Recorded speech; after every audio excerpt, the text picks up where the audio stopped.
I do want to grow my career, but I have to also enjoy the other side, which I didn't for so long.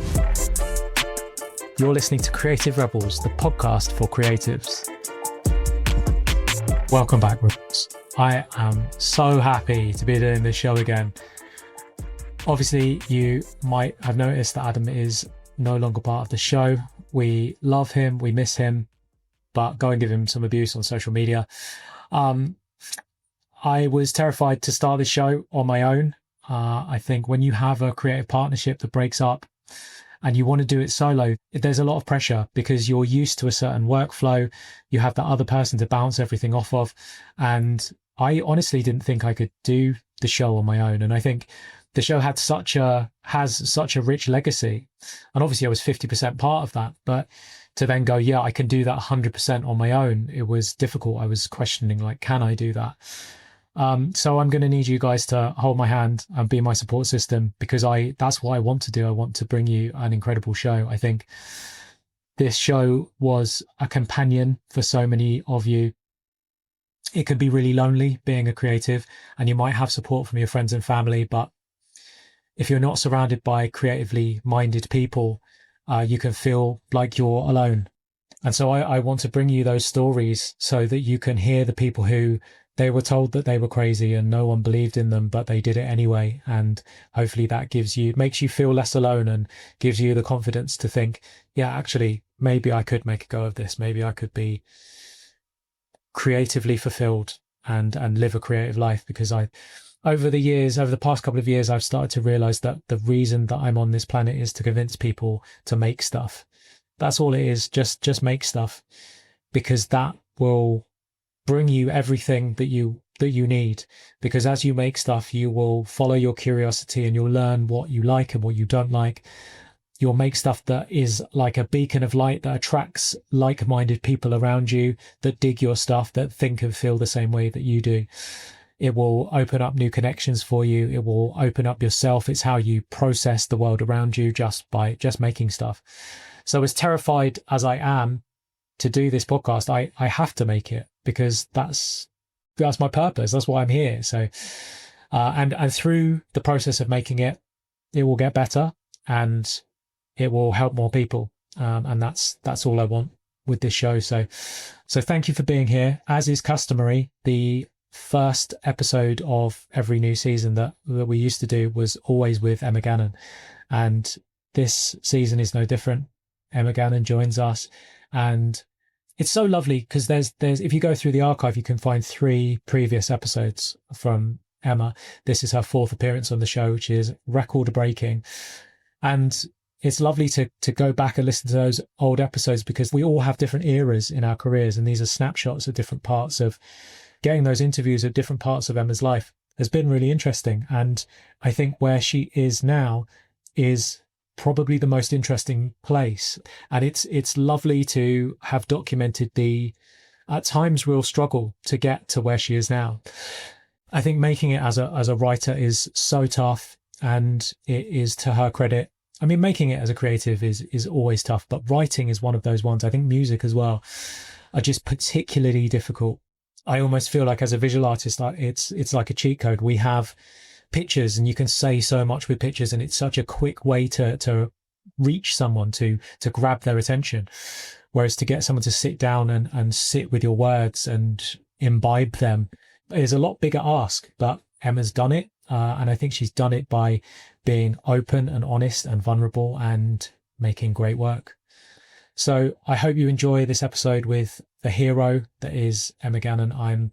If you don't know Emma, she's written novels. She's written some really useful nonfiction books about burnout. Her famous book, The Multi-Hyphen Method, which we've spoken about on previous episodes in detail. And so here we go, the first episode back. If you enjoy this show, please share it with a creative person that needs to hear it. A creative person that needs that kick to start making stuff and to transform their lives. So here we go, Emma Gannon.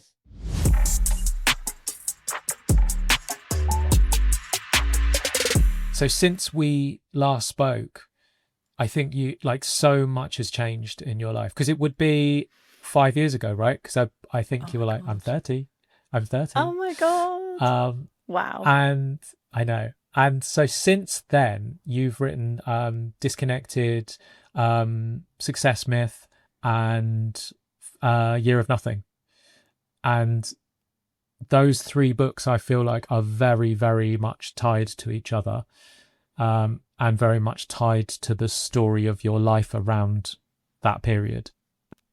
Yes, yes, you would be right. And also the sort of difference in my career from Disconnected in 2022, where I was feeling a bit wobbly. I think it's because Olive had come out a few years before, and that was like to a big fanfare, like the big debut novel, the big shiny book. And then Disconnected was quite a small book, so I had to sort of adjust to like feeling like I was going backwards in many ways. And then Hmm. I think so much happened in my life. Like 2022, I got married, I moved house, lots of other personal stuff went down. I also feel like I was only just processing the pandemic, like a lot of people. You know, you're coming out of that weird time, which was weird. And then, yeah, I wrote The Success Myth, which came out in 2023. And then I had my spectacular burnout that year. And then I wrote A Year of Nothing, which came out last year. So it's been wild. And I do have a lot to show for it in terms of I do what I always do, which is rightly or wrongly have to turn everything into something artistic, I guess. I would argue rightly.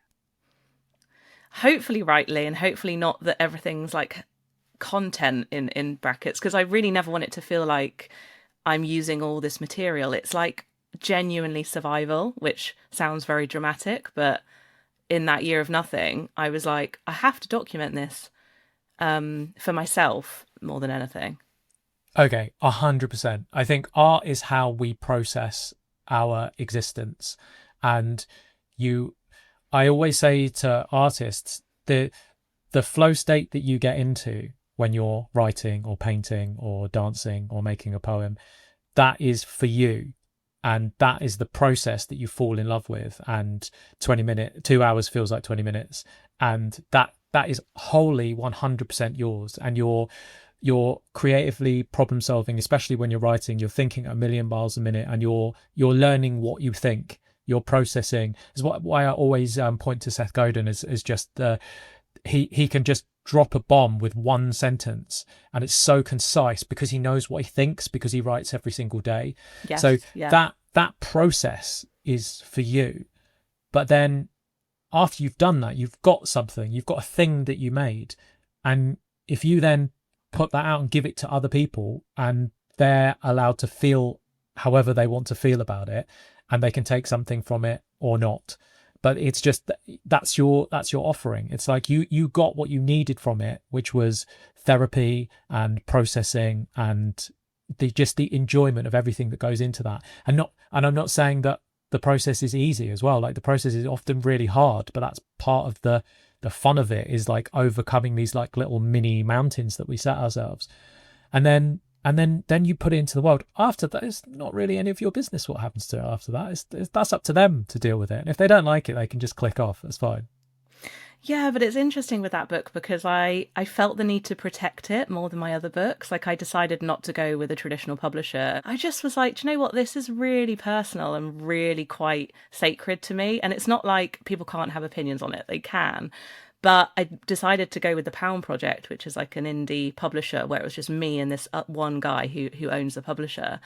And it did feel like so special, and it was this little book with postcards that this woman I know illustrated for me. And I needed to like ring fence it. Like we put the prices up because I didn't want people to just buy it willy nilly. I wanted them to like invest in it and like truly want to support it, because I know it's like maybe you can't be this sensitive sometimes, but it's why I have a paywall on my Substack. Like I am sensitive, and it's like if you're in, I kind of want you to be in, because I don't want to be just like famous or anything like that, just like people like knowing me. I want to be like actually known. And I think the smaller that, not, I don't want it to be small, like obviously I want to be recognized for my work, but um yeah, I felt like I needed to like protect it a little bit with that decision I made. I think listening to you has really reframed how I feel about the paywall, and actually calling it a wall is really beautiful, because before I thought of the paywall as like this thing that's like keeping everything secret from me. But as soon as you like pay your entry fee, you're invited through the gates of the wall, and then you're the other side of the wall, and the wall actually keeps Mm. you safe, because everyone inside the wall thinks and feels the same way that you do, because if they don't, then they will quickly realize this is not for me, this is not my crowd, and they would leave. Mm. And people still challenge me behind the paywall. It's not like this Emma fan club. It's just people who want to participate, and I think that's what matters to me. Is like, But it is a community, and it is not yeah, it is. No one's anything. mean. Any challenges are going to be done with love. Definitely. And I think I think challenging people is healthy, you know, like my husband challenges me on a daily basis with my opinions. It's not yeah, it's not unloving. It's just, but it's not, or just like I agree with everything you say, because I don't think that is the point in making things either. But it is a community, and I really do want to you know, reintroduce people to like what a paywall can be, because, and also to anyone listening here that like truly can't afford it, anyone that emails me being like, I really want to be involved, I will invite them in. It's not necessarily a monetary thing, but it is also a value. So I think people only would say that if they genuinely can't afford it. Most people who can will be like, yeah, sure. So yeah, it's changed everything. And I have been questioning it, like the Seth Godin thing of questioning yourself whether you're hiding. Like he always calls people out like, oh, you're just hiding, like you're just scared actually to show your work. But it doesn't really feel like that for me. It feels like I'm able to show up and be more myself and more honest.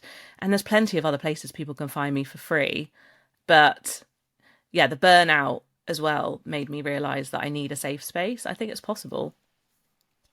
Yeah, so I had a call with Substack yesterday, and I'm really debating on, because the podcast has always been free, but you can do a thing where like I can put out half an hour of the podcast that would be completely free, and it would go to Spotify and everywhere, and then you can have the second half an hour would be behind a paywall. And I'm wondering whether that might be the way to go, just so that all of the listeners have a place. They have all of the sort of Substack community features of the chat and everything, and also it would help support the show and pay for all of the editing and stuff, which Adam is no longer doing.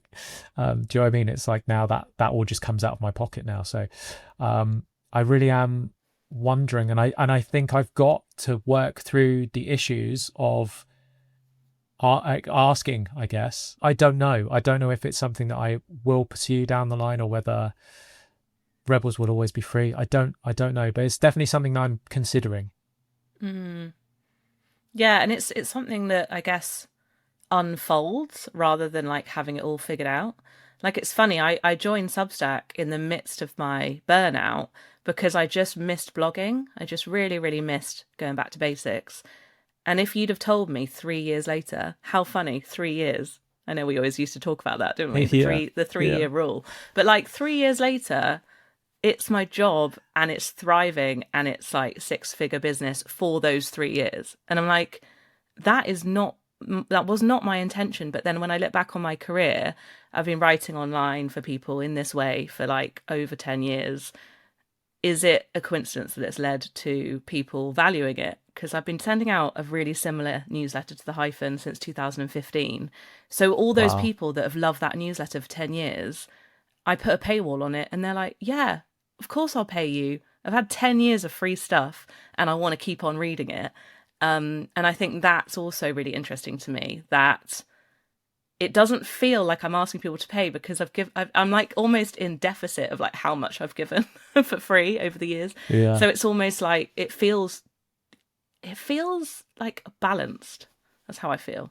That's really interesting that you would use that word, because I've actually got balance written down on my notes here, because I think that the work that you make, what you write about, is so much about trying to find balance, because there are right answers that are right for you that is wrong for everyone else, and there are wrong answers that are wrong for you that are right for everyone else. And I think what you do is a really good job of presenting these sort of systems in life that don't really make sense and kind of challenging them and just asking the question like, does that work for you? Because here's what's worked for me, kind of thing. Is that a fair assessment of some Yeah, of your work?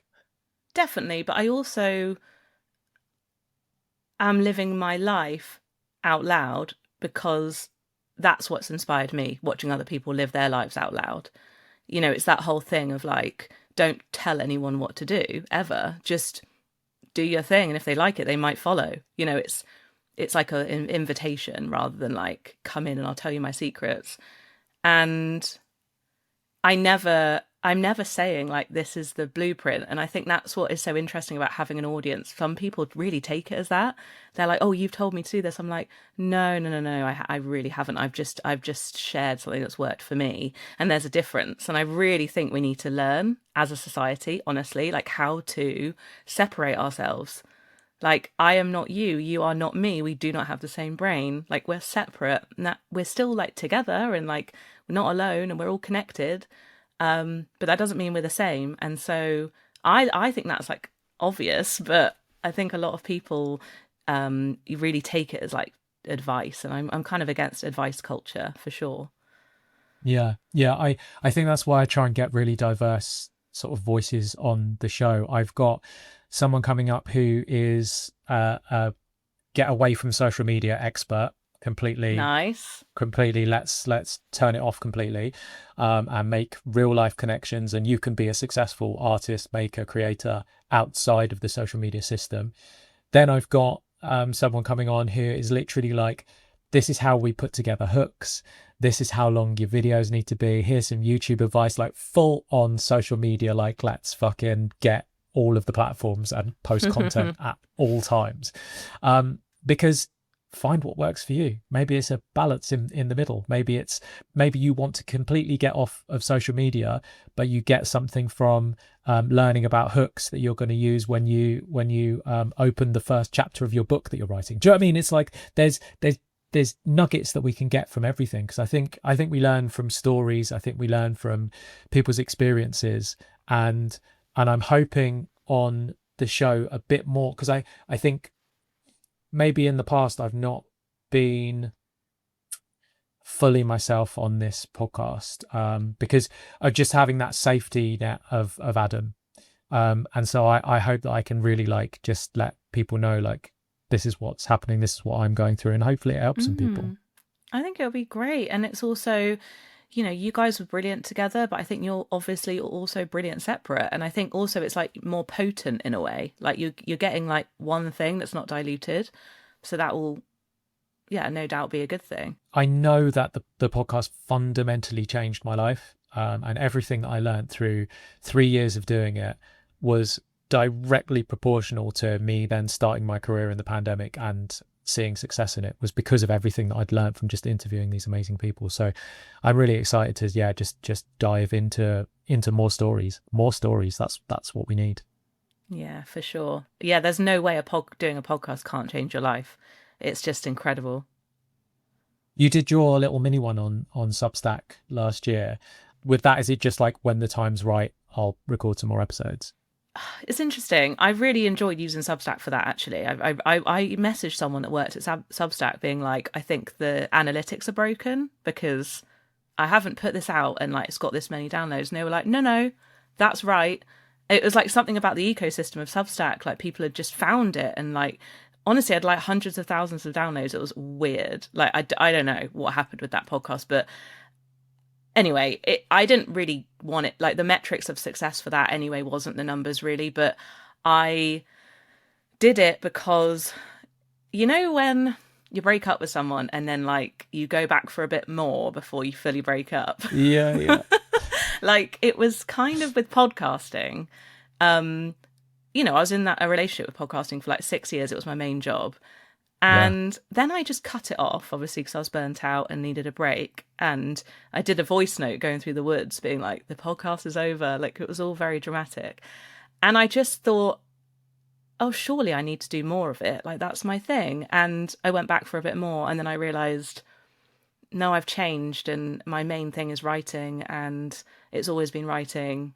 Like, why, I had, if I'm being completely honest, the podcast was a business that allowed me to write my books.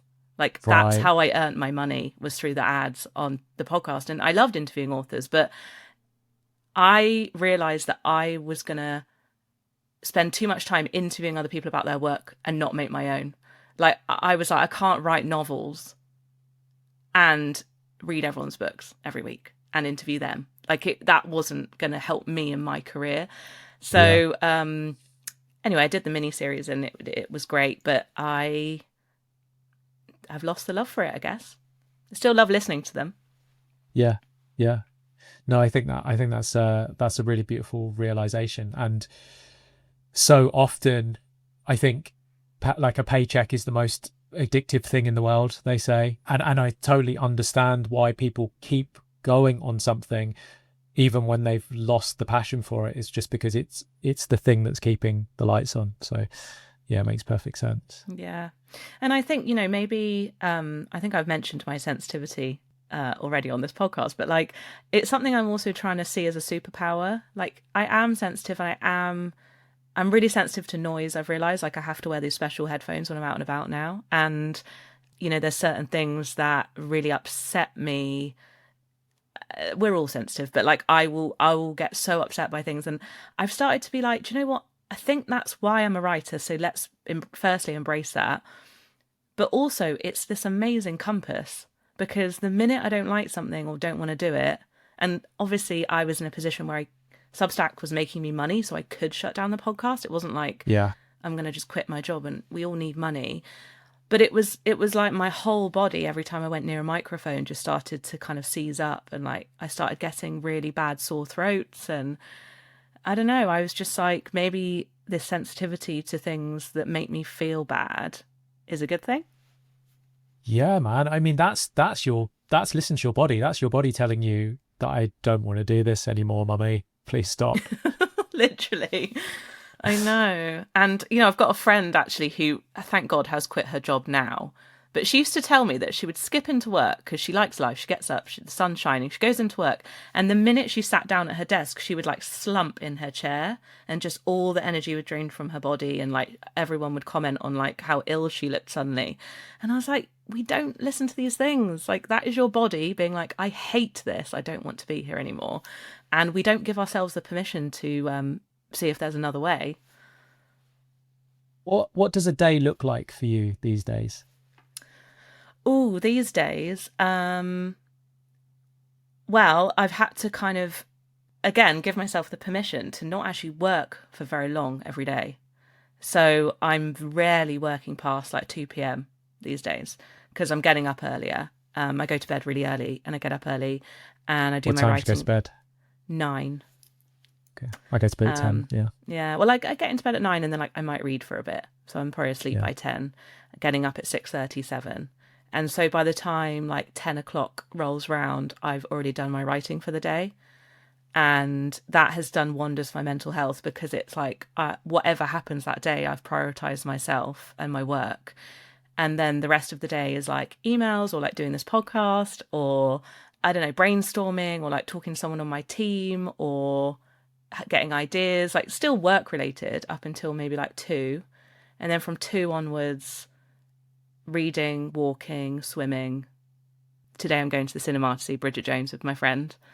And what I've realised, back to the balance chat, is I don't feel guilty actually at all anymore for like the really fun bits of my day, because that is the reason I can get up at 6 a.m. the next day and do my work again. Like, it's kind of all Yeah. feeding into each other. I love that so much. I think when we had Chase Jarvis on the podcast a few years ago, he said something that really fundamentally changed me, which is you must design your life. And that sounds exactly, it took you to go to the absolute fucking rock bottom for you to realize it. But now you're living, I mean, that just sounds like a dream, man. Like and these are all really simple things, like going for a walk and reading a book. And this is just, it should be a basic human right for everyone.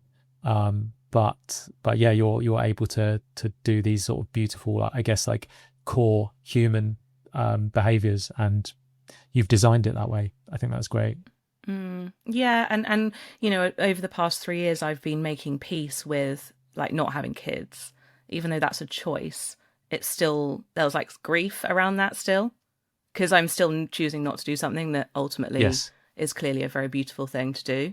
And so, you know, there's lots of sacrifice. Not that sacrifice; it's a choice, but I mean, there's lots of things I'm not doing in order to have this life that I really love and value.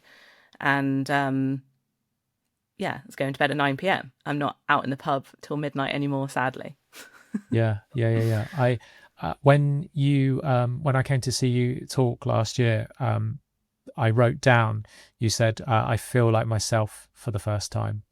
Where And was that? that Oh, was that was the Substack when event. you were, yes, you were talking to Farah, and yeah, you said, I feel like myself for the first time, and I wrote it down in my notes. I was like, yeah, that's really beautiful. What a beautiful place to be.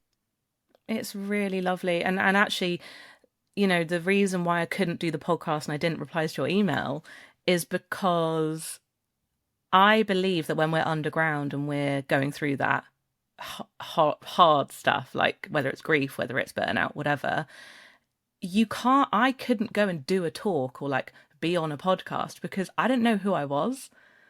I wouldn't have been a guest for you because I was like, I don't know, like I'm gloop. Like I'm like a melted down version of myself. Like I have no opinions, I have no interests. Like I was literally like I was in between selves. And so therefore I think that's why you have to turn down things when you're not in the like brain space to offer. Because I do feel like we're like it's like a service job in a way, like doing this job. Like you're not just talking about yourself because it feels fun. It's like no, you do feel like you have something to say and make a difference. So it would have been really inauthentic of me to have done any events during my year of nothing, I think. Yeah. What's the difference that you want to make? Hmm. I think I just would love people to tap into their creativity more and feel more joy. It's really simple. Same. I know, and that's why we have good chats because I Yeah. think it comes from actually a really deep place. Like I can tell with you, like you care deeply about this stuff. Like you give a shit, you turn up, you show up. I think when you describe your day, your typical day, I think that's what I want for everyone who's listening to this show right now. And for so many of them, it would feel like such a faraway dream.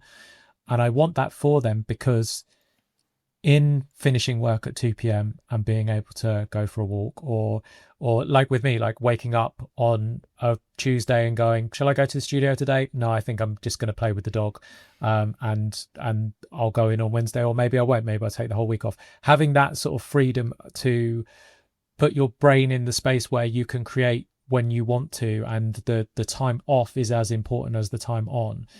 I think getting to that stage is the hard part, and I suppose I hope that's what the podcast helps people do, is it gives them that kick to start making the important work, and then the important work is what's going to eventually carry them to the stage where they're able to design a life and have as much downtime to fuel the on time. Yeah, for sure. And also, my one of my favorite quotes by Cheryl Strayed is like, "You don't have a career, you have a life." And for so long, I just had a career, and that was all I cared about.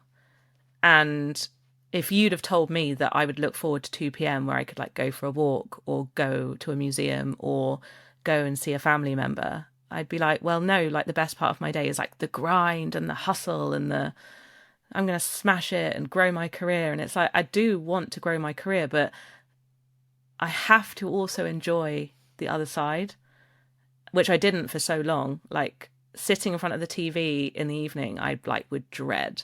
I'd be like, oh, I hate downtime. I hate not working because that would require me to like actually look at my life. And I think now the fact that I look forward, honestly, to like the little mundane things is like huge growth for me because I was so work obsessed. And you're off your phone quite a bit now, aren't you? Yes. Well, I've been a judge for the Women's Prize this year, which has been a huge honor, and that has meant reading 70 books in a few months, and it's been intense, but it's my phone time has been down to like 5 minutes, honestly, like 5 minutes a day. I'm just not on my phone, and my mental health has never been better. So after this judging has stopped, I've told myself I need to keep up this amount of reading because it's doing wonders. That's insane. I mean, so since starting the podcast back up, my phone time has rocketed and I'm really worried about it. I tell myself that I'm looking for new guests, which I am, but the only way to do that is through scrolling. So I'm scrolling, Mm. and once every 45 minutes, I find a really interesting person because my algorithms know me. They are serving up just beautiful, creative goodness. But at the same time, I know I still am wrecking my brain with slop and Mm. content. And I'm, I don't know another way because and also I'm going down these sort of rabbit holes of find someone, think they might be interesting but I don't know yet, so let me like further dive into their world, and then I'm watching like 10 of their videos and then seeing if they've got a blog, and I'm just like going like full block, but I'm on screens like all the time just trying to Mm. find these people for the show. But you know, I don't know if this you haven't asked for my thoughts on this, but I if for me, like I would treat that as like that's research. And so you shouldn't feel bad about that, but it's more about like maybe you do it for an hour. Maybe you're like, Yeah, okay, 3 till 4 today, I'm going to look at people online. And then you're not, it's the endless scroll that I think is the problem, not yeah. scrolling. Because I, Well, I so also I feel like I wind down from a little bit of a scroll every now and again, and I don't want to like demonize it. Yeah, yeah. When I'm painting in the street, which is fairly often, I used to listen to music and I used to listen to podcasts. I've now completely, I don't listen to anything, and I'm just trying to experience the process a lot more.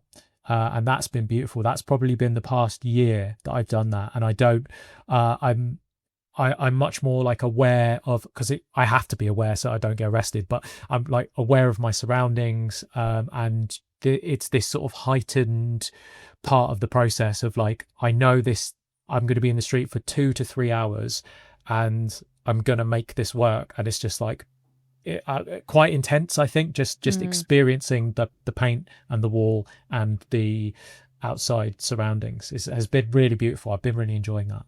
that sounds lovely. Yeah, it is. Yeah, it's. I think there's such an energy to street painting, and the the conversations you get into. I just did a gig for Meta Ray-Ban, you know, the Oh, yeah. glasses where you could. So I'm someone came up to me the other day and I was wearing them. I was painting on the street because the idea was I want to capture these little conversations that I have with people in the street because they are so beautiful. But I bottled it. I didn't have the confidence to push the button to start recording them, because if I go, I'm going to record this conversation, then they're going to be like, they're going to be performing. And I just want it to be this genuine, but also I feel like a dick for secretly recording them first. So I bottled Mm, it and I didn't do it. But I am thinking I'd love to share that with people, because no one sees just these beautiful things, whether it's like a 6-year-old kid who's got a question like what is this, what are you doing, and you can explain to them, or it's someone who knows your work and they're like, oh, I saw your piece that you did over here and it meant this to me. Those are always just such great mm. conversations. I'd really like to share those with people, but then maybe they just have to exist in the world just between two people, and they don't have to, not everything has to be for content. And yeah, I don't know. It's natural to wanna record that stuff, and also that interplay between, like it is marketing, isn't it? And we want, the internet improves our real life, and our real life can improve what what we're looking for. I don't know. It's like such an interesting dance. Yeah, yeah. I want whoever's listening to this that is like the early stage writer, you know that so many writers there, their dream scenario is, I want to be Emma Gannon. Obviously, when you started Substack, you've got an existing audience of people that you bring with you. Where does that, if someone's starting from scratch on a platform like Substack, how do they approach that? Yeah. You have to start with the truth and be like truly be quite vulnerable and show who you are. And that is going to change and evolve. And like my first book came out when I was 26. And is it my best work? No, I was 26. Would I do it the same way again? No, because I didn't realize at 26 that things follow you around forever.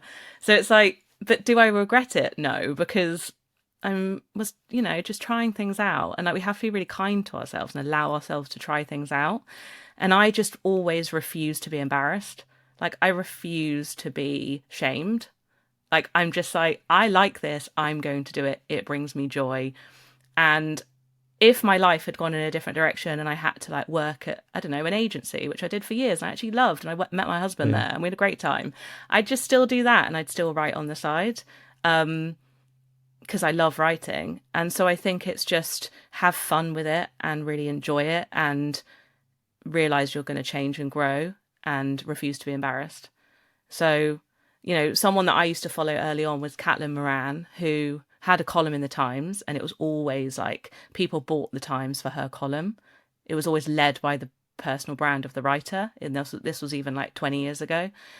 That's why Substack's working, because these people that have built their brands at these newspapers, they take their following with them. Like India Knight on Substack, she charges £10 a month and she has thousands of people paying her.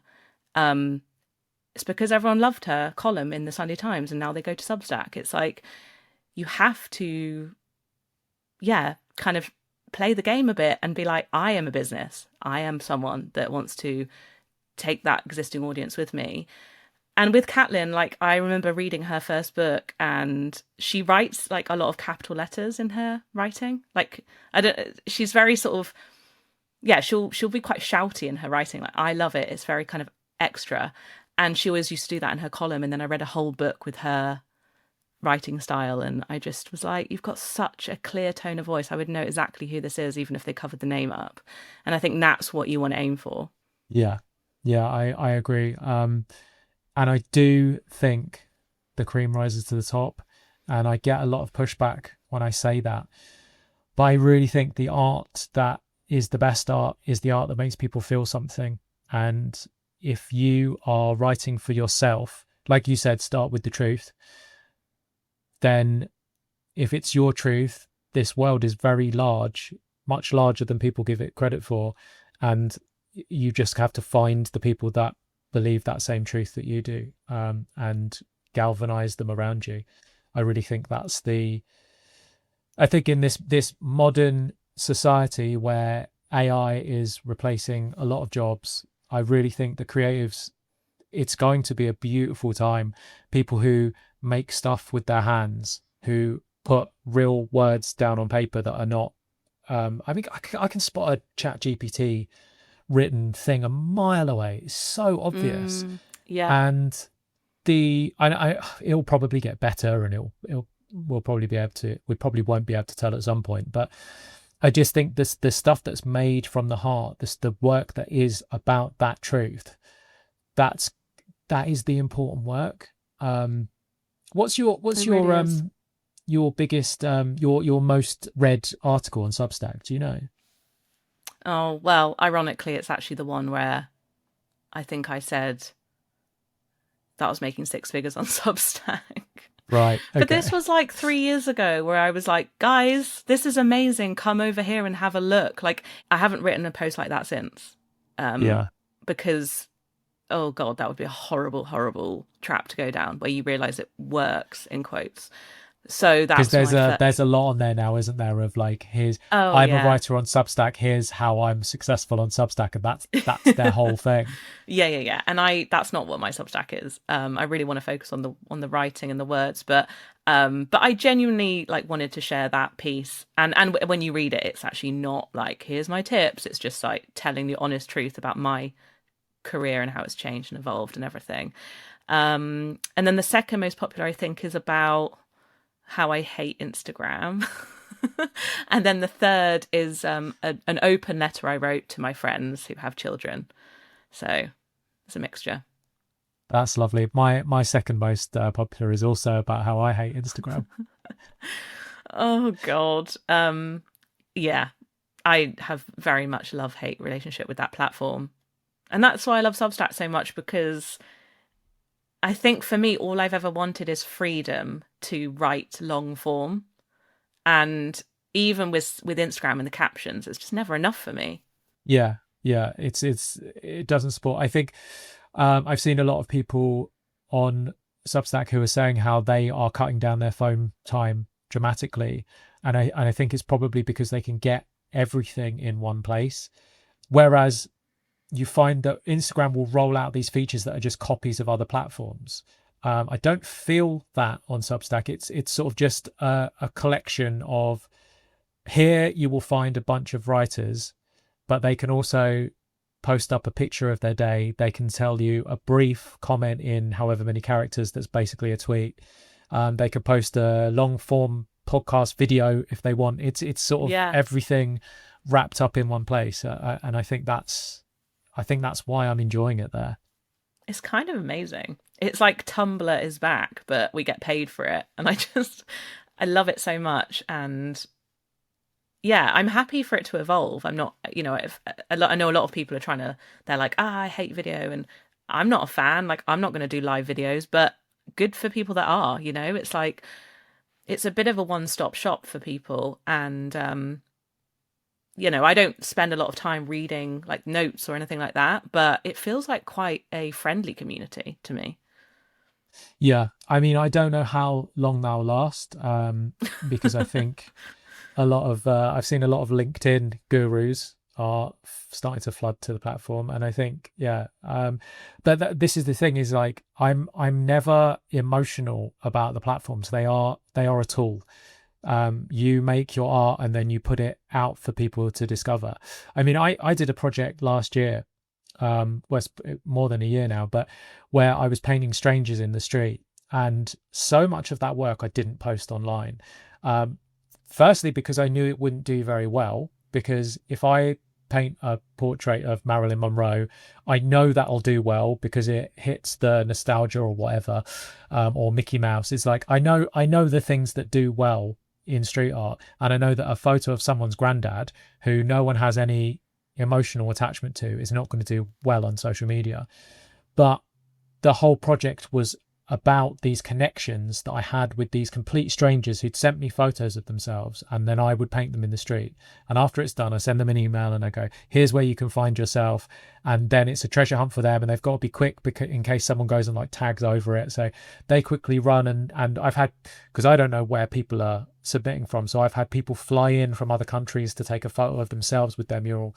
Oh, And I've made friends with people through like painting them in the street, and so much of that work will never be online. It's just this project that happened between me and some random strangers that I now have a connection with. But social media is a great way of amplifying that, and having that connection with so many more people. So it's a tool, and mm, the platforms have their agenda, but we can use it for what benefits us, and hopefully not get too like destroyed in the process. mm. Yeah, and I think something that maybe we're sort of talking about here is the art of like keeping your blinkers on. And I do think that I'm quite good at that in terms of, it can be so destabilizing, like looking at what everyone else is doing all the time. And I think some people really struggle with that. Like they'll open their phone one morning and see something, and then their whole day is derailed. And I get it, like I've been there. But I think the sturdiness that you need, I think long term to do this work is like, you have to put those blinkers on. You have to just be on your own journey with your art. And that's not to say you don't want community and friendship, of course, but I think a lot of this is like blocking out the noise. And the more I get better at blocking out the noise, the more I'm just like able to like have my day where I do stuff. And yeah, the world's getting noisier. It is, and I think that's beautiful advice, and yeah, probably my biggest takeaway from this interview is put your blinkers on. shut everything else out. If you believe in your work, um, no one else is going to believe in it for quite a while. So you have to be the one cheerleader for yourself that just says, I'm just going to keep going with this. Yeah. Because I remember you said to me many years ago, you said, I'm not the best writer, but of all of the writers that started at the same time as me, they just dropped off. So now Yeah. I'm getting all of the opportunities that they would have got if they'd stuck around, but just because I just kept going. Yeah. And I can really see how my writing's improved. And that's been so lovely. Like, I've just finished writing another book that's coming out in 2026, and it's definitely my best book. And I think it's great. But back then, when I was talking to you, like 5 or 6 years ago, yeah, like my writing wouldn't have been at this sort of in this style that I'm writing now because I'm older. And Yeah. the beautiful thing about writing is like you get better with age. And so if I'm lucky enough to be doing this until I'm like 80, like I will be really good and know that I will be like even in the next decade. It's so great. I'm not like a footballer that is like kicked off at 29. Like Yeah. I'm getting better and better. And I actually feel like my life has just started, honestly. Like I'm so excited about becoming a middle-aged woman at some point. Like it's Isn't that such so a fucking frame of exciting? life. It's so brilliant. Like I think women especially, I was just so patronized all through my 20s. Like when I wrote the multi-hyphen method when I was 28, I love that book and I still stand by that book. And That's a fucking excellent book. but people were so rude about it. And I was interviewed by so many people that just didn't get it. And what I love about getting older is I can just stand behind my work, like not in an arrogant way, but just in a like, I don't care what you think, I like it. And that's really fun. I'm so like I'm so fucking hyped up by that because isn't that the most exciting thing that we've got these long careers? I can't wait to interview you when you're 80. I'm so We'll excited still be and doing we'll this, but have lots more stories to tell. yeah, it's fucking beautiful, man. Like we are like the goal is not to make work and then make £1 million and then live on an island. The goal is to just keep on making more work and it will always get better, but it will never be perfect. Because what happens if you paint the perfect painting or write the perfect novel? Where do you go from there? There's always going to be like iteration and improvements, and that to me is so exciting. So yeah, you've fired me up, man. Yeah, I'm just yeah. honestly, it only gets better, I think.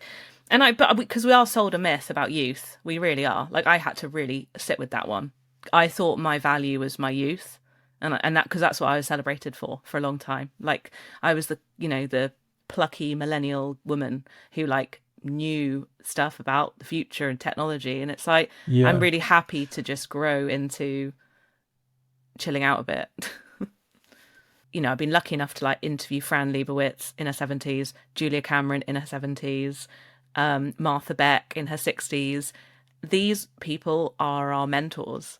And we, if we're lucky, get to be other people's mentors. And I just think that's so beautiful. Yeah, yeah. I've got a gig coming up. I'm doing some guest lecturing at Warwick University, Oh, and amazing. I'm so excited. That's Like great. I didn't get into Warwick, so that is epic. I don't know if you saw I had something mental happen recently with Busta Rhymes. He shouted me out on stage at the MTV Ooh. European Music Awards. No way. It was mental. And so since then, like my career I've been getting a lot of opportunities. It's been mad. But everyone's like, what's next? What are you gonna like? What celebrities are you gonna be working for now? And all of this stuff. And like the thing I'm most excited about is getting to stand in front of this group of kids and just try to take my brain out of my head and put it into their heads and just go like, you're fine. You've just got to keep making stuff. It's like I'm so excited to have that privilege of being able to talk to. I mean, this generation that's really being written off by the boomers and the millennials. Like, oh, they don't want to do any work. They don't care about anything. like, I'm excited to talk to them and just be like, just make stuff, keep making stuff, and your whole life will change. I'm with you on that. That's exciting. Yeah, I am excited. Right. Anyway, I'm going to let you go, so you can go for a walk and have a swim and look at the trees. Thank you. And, Emma, it is always beautiful and lovely to talk to you. I'm very glad that I know you. I think you are a light and a source of inspiration, and I always just love seeing what you're up to. It just, yeah, I'm glad I know you. So thank you for... Right back at you. Thanks, man. Thank you. Thanks for being on the show. Where can everyone find more Emma Gannon if they're interested in your world? Substack for now. As long as it's good, I'm there. the-substack.com, and I've got my new novel coming out in April called Table for One, which I'm really proud of. So if anyone wants to read about women not defining themselves by the relationships they're in and want to feel empowered and go for dinner by themselves, go and buy that book. Nice. And this show is out in April, so that means Table for One is out now at all good bookshops. So amazing. Go and buy a copy. Thank you, and welcome back. Thank you. Do you know someone who would benefit from listening to this episode? If you do, share it with them. This podcast literally wouldn't exist if it weren't for the paid subscribers over at creativerebels.substack.com and for the team at Joy Collective.